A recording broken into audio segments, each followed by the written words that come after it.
Ignition sequence start. 6, 5, 4, 3, 2, 1. All engine running.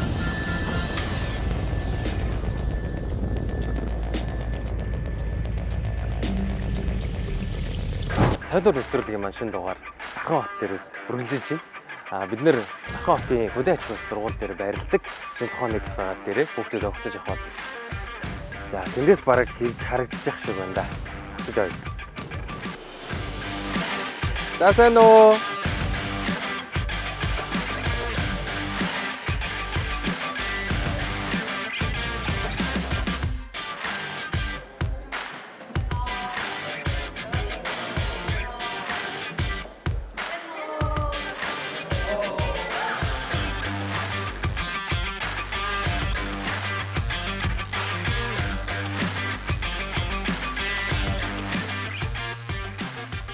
Хэдүүл өнөөдөр Science Cafe Дарханы салбар дээр хим, биологи, физикийн тэр өртөөнүүд дээр нь очиод яг тэр салбарын туршлагуудыг энэ хийж үзээд хэдүүлээ энэ багш нараасаа залхахтал нь гоё асуугаад хамгийн сониуч байгаад зураг, бичлэг хийхийг зөвшөөрнө. За туршлагын юнит ороход бэлэн үү? Бэлэн. Бүлээ биш. За хэдүүлээ өнөөдөр нэг эрдэмтэн таана. Би энэ эрдэмтнийг таалах гэж бүр маш удаан хүлээсэн.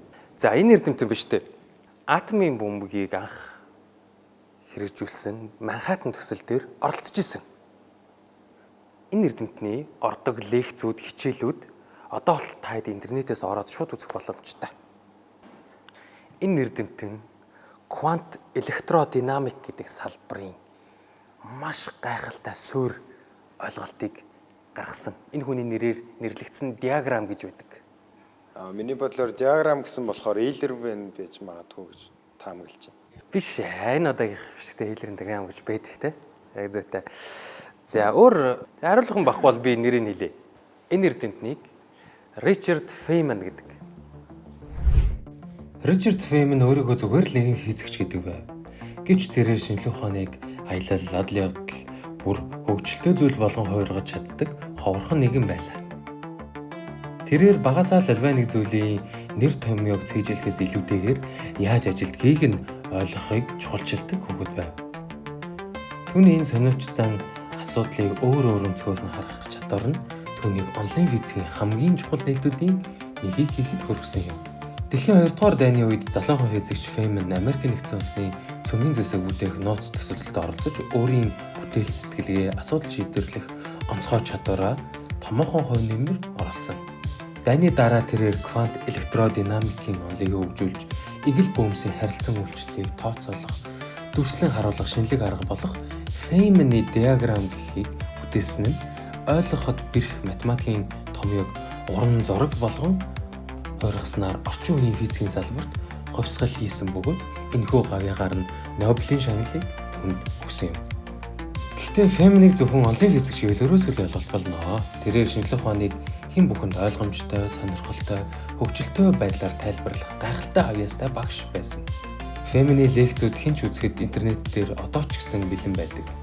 Тэрээр ямар нэг зүйлийн нэрийг мэдэх нь түүнийг ойлгосон гэсэн үг биш ээ хэмээн онцолж гүн гүнзгий ойлголтуудыг чухалчилж сануулдаг байв. Ричард Фейман хэлэхдээ хамгийн энгийн зарчим бол та өөрийгөө хуурах ёсгүй гэж хэлсэн нь шинжлэх ухаанд үнэн шударга байхын чухлыг сануулсаар байдаг.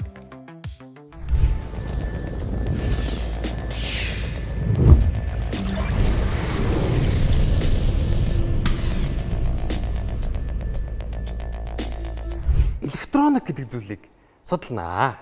За нэлээ. За юу харагдаж байна?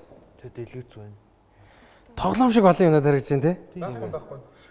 Шинжлэх ухаанд нэг гоё сонирхолтой зүйл байдаг. Тэр болохоор юмыг шинжиж, яадгийм бол, ийдэм бол гэдгээр өөрсдөө таамаг дэвшүүлэх гэж оролдох. Та нарын өөрөөр болохоор энд байгаа ширхэг зүйл болгоны үйл ажиллагааны зорилгыг нь гаргаж ирээд нааш цаар нь үзээд яадгийм бол, ийдэм бол гэж яагаад таамаглах гэж байна. Тэгээд дараа нь надад тайлбарлаж өгнө шүү заяа. 3 минутын хугацаанд энэ зүйлсүүдийг аль болох чадхаараа аль нь яадаг вэ гэдгийг энэ таамаглах гад хичээгээрээ цаг явсан. Дэд гэлүүд энэ урд шар тийм. Энэ нөө арай удаан хүчтэй мотор. Энэ унтраад байгаа. Тийм. 8 7 Нэг юм биш. 6 5 4 Наач нь 2 1 за цаг дууссан. За манай хэд нэлээд судалчгүй да. За энэ юу вэ? Олон ширхэг баатан байна тий. Жишээлбэл эднэр дээр 1 2 3 4 5 6 7 8 гэдэг ч юм уу тий. Ашиглаж болох нэ. Энэ юу юм бол? Олоогүй. Нэг өргөө. Мэдхгүй. Энийг потенциометр гэж нэрлэдэг. Яадаг вэ гэхээр голыг нь эргүүлээд settings тохируулдаг шиг харж байна. Settings нөр. Цахилгааны гүйлэн. Тийм цахилгааны гүйл. Жишээлбэл спикерний нэг жишээлбэл ингэж чангалдаг тий. Тийм. Ийм зүйлүүд төр чил байдаг бахна. Тэгэхээр энд юу н байгаа хамгийн надад электроникийн гой таалагддаг юм. Энэ бүх жижигхэн хэрэгслүүд бүгдээрээ маш жижигхэн физикийн ямар нэгэн хууль, ямар нэгэн зүй тогтолцоог барьж аваад тэр зүйлээрээ яаж цахилгааны жижигхэн гүйдэл хүчил болгож хөрөх вэ гэдгээр энэ болгон шийдэгдсэн. Жишээлбэл энэ бол нэг юм эсэргүүцэлтэй нэг юм металл байгаа. Тэрийг үг гэл тохируулж байна. Хол байх тусмаа их эсэргүүцлээр дамжих гэдэг болохоор жишээлбэл эднэрийг би хамгийн багасгацсан байна уу, хамгийн ихсгцэн байна уу гэдгийг шууд эсэргүүцлийнх нь өөрчлөлтөөр мэдчих боломжтой гэсэн. Тэгээд яг тэр физик шин чанаруудаар нь ийм легоны блок шиг зүйлүүдийг хийчдэг байна. Тийм. Тэгээд роботын гэдэг чинь яг үндэ амар гоё лего өгсөрж байгаа юм шиг гэсэн үг байхгүй юу? Бид нэр эднэрийг нь яаж ажилтгуудыг нь цээжлээд ойлгоод мэдээд авсан тохиолдолд ямар л бол ямар робот өгсөрж чадна гэсэн үг. За, энэ яадаг гэдэг вэ? Ус чиг гэдэг нь. Water sensor тийм. Оо яг зөв. Чийгчлийг нь мэдэрдэг. Жишээлбэл энийг ашиглаад хүмүүс юу гэдэг вэ гэхээр хөрсөнд зоогоод Арай хөрсөн хөр болох нэг ус гойж байна. Оо тий автомат жишээлбэл цэцэг услагч хийж болох юм байна тий. Цэцэг услагч тийм. Нэг ийм сеттигнүүд байна тий. Энэ хоёрын хооронд нэмэх хасах гэсэн туйлуудаар нь тавьсан байгаа. Орчин жоохон чийгчлээ очиад ирэнгүүт эсэргүүцэл нь багасаад эхэлдэг. Хуурай байх юм бол өндөр эсэргүүцэлтэй байдаг гэдэг чанарыг ашигласан бах нэ. За энэ яд юм бол Мэдхгүй. Тавчаагүй. за энэ ингэж ялна уу. Тийм багаз. Энэ нүгээр иргэдэг заяа. Энэнд мэдрэх чинь юу мэдэрдэг вэ гэхээр хэдэн удаа энэ сеттингийн голоор анивчаад алга болоод гэдгийг ашиглаад энэ тойргийн радиусыг бид нэр мэдээд буюу хэдэн градус эргэж байгаа вэ гэдгийг мэддэг. Дугуйныхаа та хэд радиусыг мэдчих юм бол хэр хол явсан, хэр хол ухарсан гэдгүүдээ мэдэх нь гэсэн үг. За моторнууд руу орноо. Хэдэн төрлийн моторнууд байна? 3 байна. Яг Сенсэн мотор. Хоёр төлд нь хүчтэй өглөө хэрэглээ. Өндөр хүчтэй байвал илүү сайн хэрэглээ, бага хүчтэй байвал бага хэрэглээ. Тэсийн мотор тий. За дараагийнх нь болохоор серво мотор гэдэг зүйл. Энэ нэг кодлж өгдөг юм. Би энэ төвчд дарууд ингээ баруун хэрэг зүүн хэрэг зүйтэй. Давуу тал нь болохоор байршлаа өгж болно. Ийм градус точ, тэдэн градус точ, тэдэн градус точ, тэдэн градус точ, тэдэн градус точ. Жишээлбэл жижигхэн роботуудын гарын үеийг ашигладаг. Гараа өргөлөө сайн байна уу гэж 10 градусын нааш доошоо авлаа гэдэг ч юм уу те. За энд бас өөр төрлийн нэг мотор байна. Энийг болохоор удирдлагын машин юу вэ? степер мотор гэж нэрлэдэг. Степер мотор болохоор серво моторын нэг сул тал нь бүтэн эргэж чадахгүй. Ингээд бидний гар шиг байгааз. Ингээ гацчихна. Энэ степер мотор гэдэг зүйл болохоор алхамтай. Би нэг ингээд эргүүлээд амар хэцүү сайн сонсох юм бол гэсэн чимээ гарна заяа. Энэ болохоор хүн алхахдаа яг ингээд дараалтай байдаг шүү дээ. Хөлөөрөглөө тавилаа, нөгөө хөлөөрөглөө тавилаа гэдэг шиг энэ дөрвөн алхамт мотор. Би жоохон бахтай робот гэдэг зүйлээс амар айдаг байсан байхгүй юу? Яа, юу болт юм болоо. Старцсан буржинсан юм байт юм болоо гэх. Терминатор сүрддэг байсан харин тийм. Гэхдээ жижиг хэсгээр нэг англиас сурчих юм бол нэг байгаад байх юм биш. Тийм байна тийм. Санаанд багтаад эхэлж байна тийм. Та хэд гоё ирээдүйд янз бүрийн роботоо хийж үзээсэй гэж хүсэж байна. Тэгээ гоё роботын янз бүрийн уралдаанууд гэдэг чинь тийм. Робокон гэдэг ч юм уу тийм. Робокон. Кансат гэдэг ч юм уу тийм. Стик. За. Тэгэхээр бидний ертөнцид ерөөсөө энэ цахилгаан эрчим хүчээр хангагдсан энэ дэвсгэрийн ертөнцид электроник гэдэг зүйл бидний амьдралын хэрэглэдэг бүх зүйлсүүд багтдаг байх нь байна. Электроникоор бүрддэг тэр зүйлүүд нь болохоор яг энэ легоны тоглоом шиг гэдэг энэ хэсэг зүйлүүдээр ухсрагдаад код нь бичигдээд ажилдаг байх нэ. За тэгээд электроник хэсэг таад сонирхолтой байсан гэж найдаж чинь хэдүүлээ сонирхолтой зүйлүүдийг бас ингээд энэ дээр ихтэй үзье шүү. За.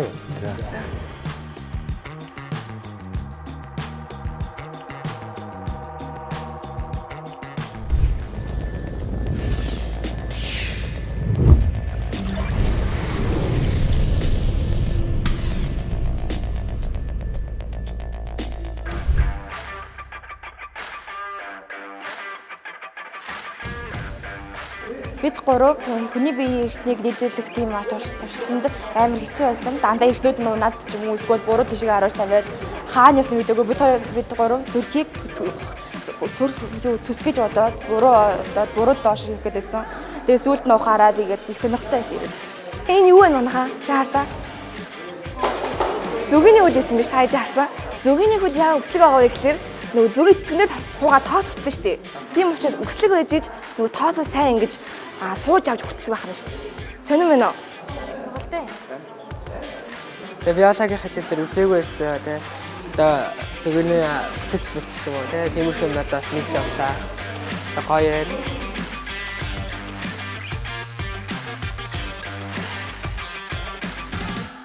Нэг үеийг бодох юм бол шинжлэх ухаан одоо хүн бүрийн цагийг зугаатай өнгөрүүлэх за одоо мэдлэгийг илүү олон гой хүмүүс түгээн дэлгэрүүлэхэд чухал юм байна гэдэг маш олон хүмүүс мэддэг болоод за том арга хэмжээнүүд бол зохион байгуулагддаг болсон байна. За Гижвээ сувгаас маань зохион байгуулдаг Сайкон, за Дүдүү музейгээс маань зохион байгуулдаг STEMX гэх зэрэг том ивентүүд маань одоо жил болгон 4 сард бол зохион байгуулагдаж байгаа. Эдгээр бүх ивент арга хэмжээнүүдэд маань Science Cafe-ийн баг маань бүрэн бүрэлдэхүүнээрээ оролцож олон нийтэд шинжлэх ухааныгаа бас таниулан түгээсээр байгаа. За тэгээд мөн манай яг Science Cafe маань одоо 2 жил дараалаад өөрсдийнхөө сайтич буюу байгалийн ухааны багш нарт зориулсан одоо ивент арга хэмжээгээ хийж байгаа. За энэ арга хэмжээ маань илүү багш нартаа та бүхэн маань дараагийн үеийн яг энэ шинжлэх ухааныг одоо илүү нээж судлах, таниулах инженеруудыг бэлтгэж байгаа хүмүүс шүү гэж Гацогийн бадрааж мөн бас ямар одоо асуудлууд байна, энэ асуудлуудыг шийдэж болох хамтдаа шийдэл боловсруулах, тэгээ тэрийгэ хилэлцэх зэрэг маш олон одоо арга хэмжээгээр бидний ингээ форум бас зохион байгуулагдсаар байгаа.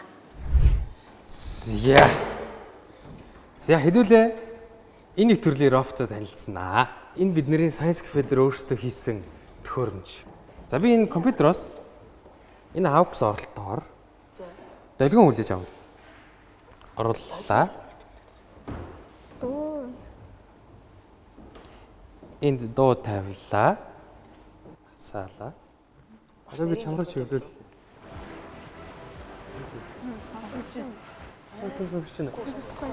Одоо та хоёрлоо чиглүүлээ. Сонсоод тийм битээр сонсохгүй. Яргаа юм. Энэ тэгэхээр яа гэм бол? Наа чин юу ажиллагааны юм тусгаарлаад байгаа юм. Тусгаарлалт юм болоо дөө. Чангаллаа. Дуу ханаас гарч ирж байна. Дуу хинээс ханаас гарч ирж байна. Урдаас нь Дуу гарч байгаа чиглэл рүү заадаа хуруугаарай. За, заагараа. Дуу ханаас гарч ирж байна. нахаа яг юм. Шил гарч байгаа шүү дээ. Айгуул тэгээд дуунаа шиг гэдэг юм. Би бүр чимээгүй чиглүүлээд манай охины цаа чиг рүү чиглүүлэх юм бол чи нүдэ энэ. Дуу яг үндэ энэ чинээс биш. Толгой дотор шин дуурайд байгаа юм шиг сонсогдсон байна. Та бүгд нүдэ энэ.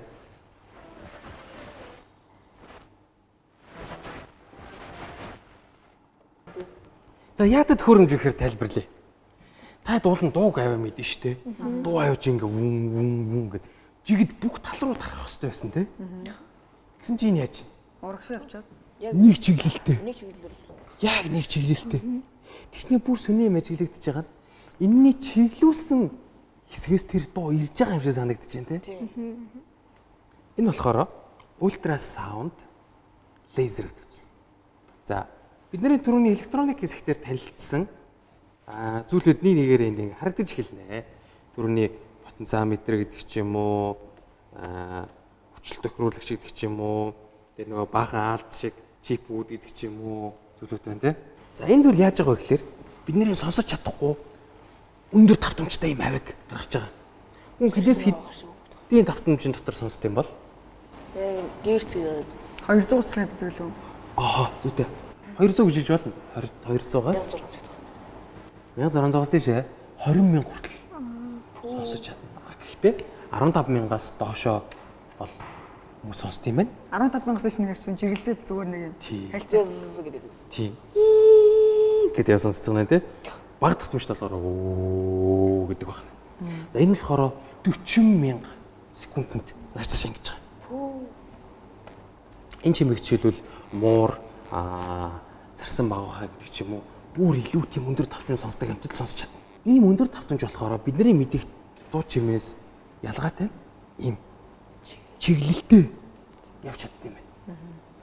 За тэр чиглэлтэй авианд нь болохоор би энэчнээс гоё YouTube-ээс хөгжимний чимээ тавиад энэ баахан төрний цахилгаан хэлхэнүүд дээрээ тэр хөгжимний чимээг ишигээ хийгээд явуулчихж байгаа. Тэгээд одоо проектор гэдэг чинь тийм. Проектор болохоор чиглүүлсэн юмаа дэлгэц болгочод байдаг тийм. Хан руу чиглүүлээл хан дэлгэц гэдэгтэй адилхан. Энэ яг чиглүүлсэн зүйлээ спикер болгож шилж байгаа. Ультрасаундын тэр долгионыг ийм өндөр долгионыг тоглоулмаар байгаа дууныхаа энэ долгион дээр нэмээд энийг модулейт хийж байгаа. Нийлүүлээд ийм хосломол долгион гаргаж ирж байгаа. Энэ хосломол долгионыг энэчнээс гарч байгаа спикерээр шийдээд жишээлбэл тэр ханыг ойгоод тэр ханыг ойхдоо ультрасаунд нь нэвчээд үлдсэн бид нэр сонсогдмоор байгаа чимээ нь үлдээд буцаж ойгоод тэгээд бид нар сонсогдоод байгаа гэсэн.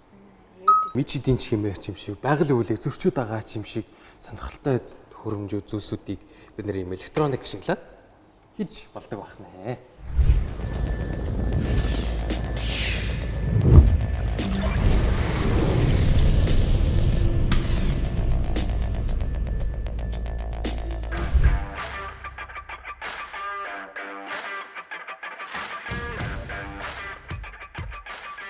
Энэ хичээл дээр одоо зүгээр нөгөө онлайн хувьд үздэг бол энэ шууд нэг дээр үзчих шиг л дээ. Энэ амар гоё. Бид нэр энэ гэрлийг дотроос хорон заагааг юм мэдж байгаа тийм. Дотроос хоронц байгаа. Яаж сорон цахилгаан дамжаад байгаа юм бэ гэдгийг ингэж харж байгаа гэсэн. Соронзон орноор бид нэр цахилгааныг дамжуулаад байгаа шүү дээ тийм. Манай аав хоёр хоёулаа цахилгааны инженер болохоор намайг цахилгааны инженер болоо гэв. Тэгээд надад энэ цахилгаан тэгээд соронз гээд ер нь бүгдээрээ л таалагдсан. Дархан ер нь чөлөө цагаа өнгөрүүлээд авах нэг их газар бэдгүй гэж бодсон шүү. Тэгээд ер нь бол яг чөлөө газар өнгөрүүлэх бол нэг кофе шоп дээр төлсөн байна. Харин энэ кафе байснараа ингээ илүү олон зүйл ингээ мэдэж аваад тэрийг хүмүүс түгээх нь илүү үүдээ.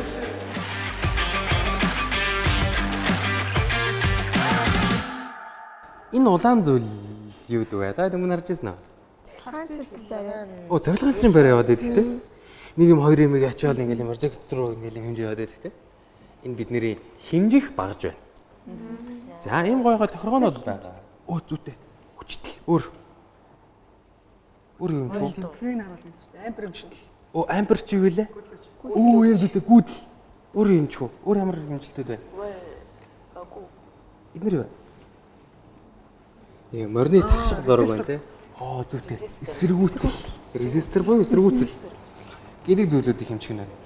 Багаж болгон бас өөрсөндөө нэг юм өрмөс жижиг чадрууд байдаг. Жишээлбэл энэ NCV гэдэг тохиргоон дээр нь тавьбал нэг сонирхолтой зүйл нь яаж юм? Цахилгаан дамжуулж байгаа бид ч дуурайд байгаа юм шүү. Цахилгаан хүчтэй те тогийг цахилгааны утсыг мэдчихээн те. Зүгээр юм ч холбоогүй цахилгааны утсаалаа гэвэл дуурж шүү. Тэгэхээр цахилгааны утсыг хэмжих нь. Цахилгааны утас. Та жишээлбэл гэртээ одоо ингээл ирээдүйд ингээл гэртээ юм эвдрээд янзлах хэрэг гарч ирчихтэй. Жишээлбэл юу гэдэг хан дээр нэг юм тогтоох боллоо. Ханаа шууд ингээ өрөмтчих болохгүй байна. Тогтоо цахилгааны утас таарчвал яах вэ? Тэл цахилгаан цохилтдаг. Аюултай тий. Хэрхэд ядаж ингээд мэдэж хэмжиж үзэж хагаад за энд байхгүй байна. Ишээ өрөмдөх нь тий. За энэгээр та хэдийг ашиглуулна. Би та дээр хэрэгслүүдийг нь хэмжүүлнэ. Бас тэнд байгаа батарейнуудын хүчлийг нь хэмжүүлье заяа. За. За дараагийн хөдөлмөрийн баг зэвсэг бол энэ байна. Энэ юм бол Үзэг цалгаа үзгэл гэж халаад цалгаа үзэг шиг харагдаж байна тий. нөө ингээд ийм тонголог юм байна. Гагнуурын юм. Оо зүйтэй гагнуурын алах байна. Би бас жоохон бахта гайхдаг байсан юм а. Яагаад энийг алах гэж нэрлэдэг байсан юм болов уу гэдэг. Энийг хэдүүлээ гоё гагнуур ихтэй ашиглана. Тэгээд биднэрт гагнуурт ашиглагддаг нэг далайд бий. Гагнуурын тоглог. Энэ аюу хурдан хаалцдаг. Тэгээд энэ хараа энэ дэр жишээлбэл амар олон зүйлүүдийг ингээд хооронд нь ингээд нийлүүлсэн байгаа. Энэ гагнаас болгонуудыг ингээд хийчдэг гэсэн үг. Хоёр төмөрцөлтөг холбохоноос л. За өөр багаж юмс байна. Энэ хоёр зүйлээ. За энэ электроникийн зүйлүүд ийм жижигхэн зүйлүүдээр ажиллана гэхээр нүд өвдөн тэ. Тийм болохоор бид нэр тамруулдаг шиг юм да. Яг контакт буюу хүрэлцэл үүссэн байна уу? Хүрэлцэл үүсэх ёсгүй газар хүрэлцэл үүссэн байна уу? Зүйлийг нөгөө шалгадаг байх нэ. За бүгдээр шууд туршаад үзэх үү? Тэгээд хэцүү юм дээр хийгээд одоо их зүйлүүд дэвддэг. Тэд орчих. Нэлсэн 60 он шүү дээ. Ер нь өөр дэвчүүж.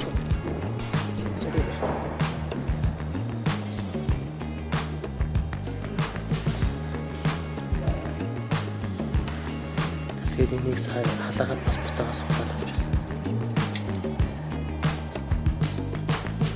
Та хэдийн хийж үтсэн зүйлүүд электроник цахилгааны инженерүүд яг л ийм зүйлүүдийг хийж байгаа. Энэ дээр нэмэгдээ та хэд яг түрүүний зүйлсүүдийг ашиглаад юу л сэтгэж чадна, юу л төсөөлж чадна, ямар асуудлыг шийдмээр байна, тэр зүйлээ эвлүүлээ шийдэх зүйлийг нь бүтээж чадна гэсэн.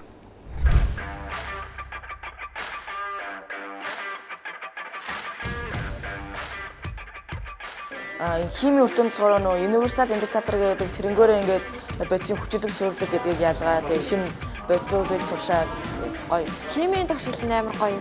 Тэгээ өөрөө гараараа хийж утсан болохоор тэгээ багш нартайгаа ярилцаад хийж байгаа нь хамаагүй гоё.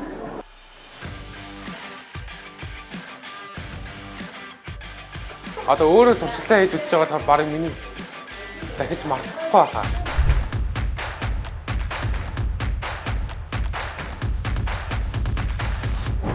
Cognitive dissonance гэж нэрлэдэг.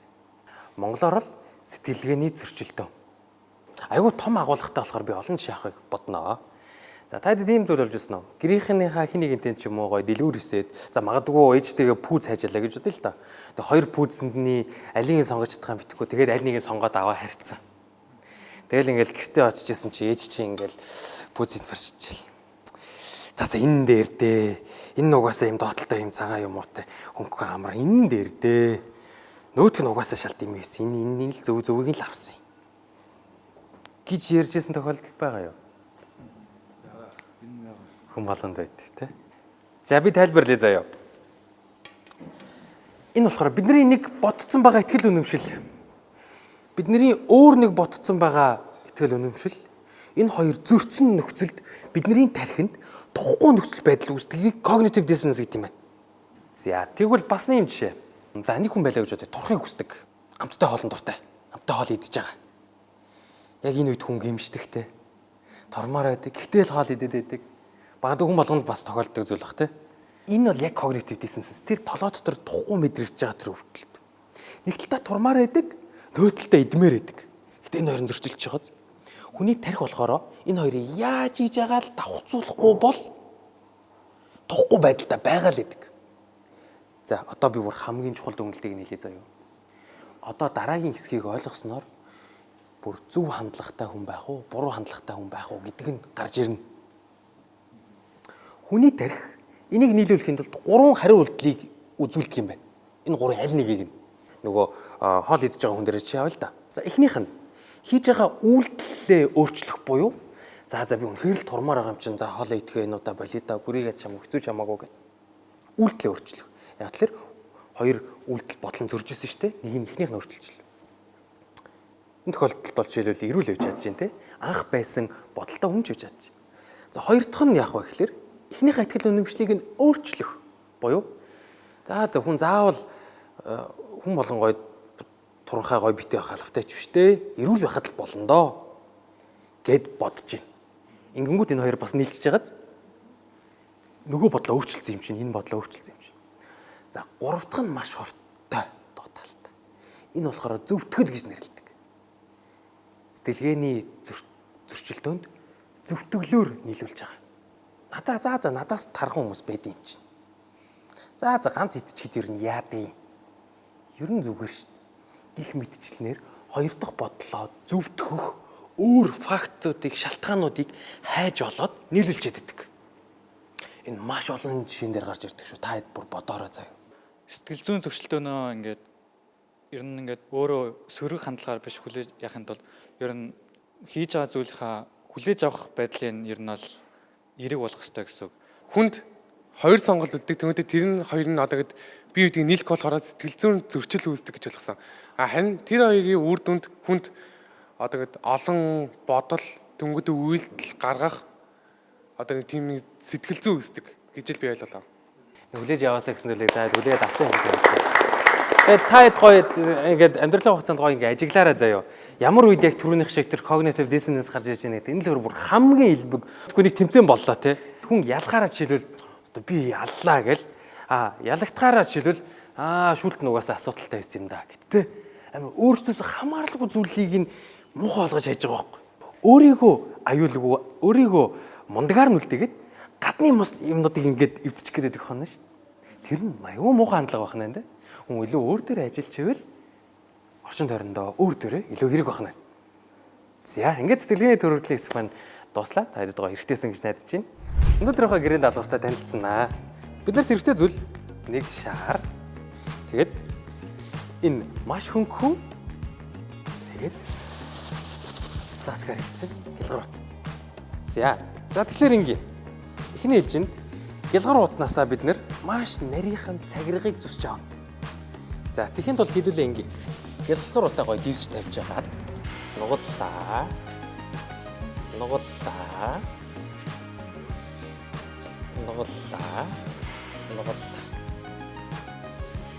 За доотлих нь барсгар хэсгийг нь тайраад авчиг. За энэ хэсэг нь барсгууд гიშгэн байх ч та тийм. За энэс маш нарийнх хэсгийг 0.5 мм орчим хэсгийг ажиж авлаа. Хадлангууд. За гараад ирсэн. За энэ цагирган зөлөөс. Дараа нь шараа ил.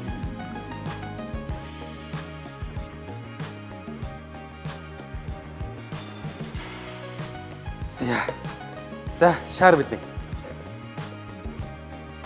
Одоо тэгэхээр яах ёстой вэ гэхээр хэдүүлээ үсээ ашигланаа.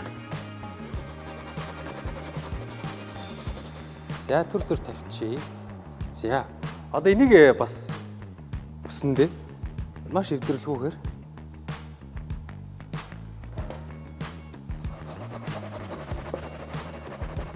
шидлээ.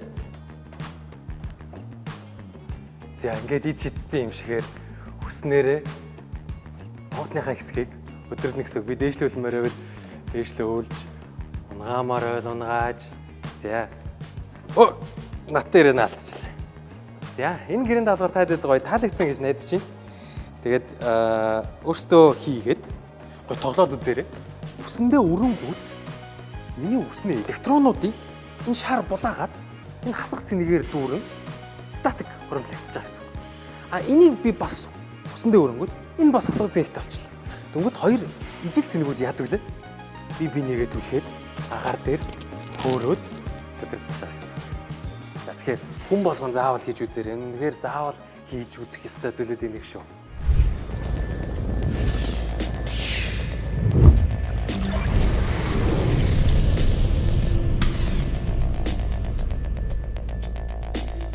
Science Cafe-г юу хийдэг танд таалагддаг бол бидний сургууль зөвлөгөө үйлчлэгээ бүр тэгээд манай багт нэгдмээр байвал бид нэрөө манай пэйжээр бидэнтэй холбогдоорой. Тэгээд энэ давинчи гэдэг төсөл үргэлжилсээр байх болно. Энэ давинчи төлбөрт оролцоод туршилтаач хийгээд хэрэглэгдэх хүнэж сургуулиуд маань аваасаа гэж хүсэж байна.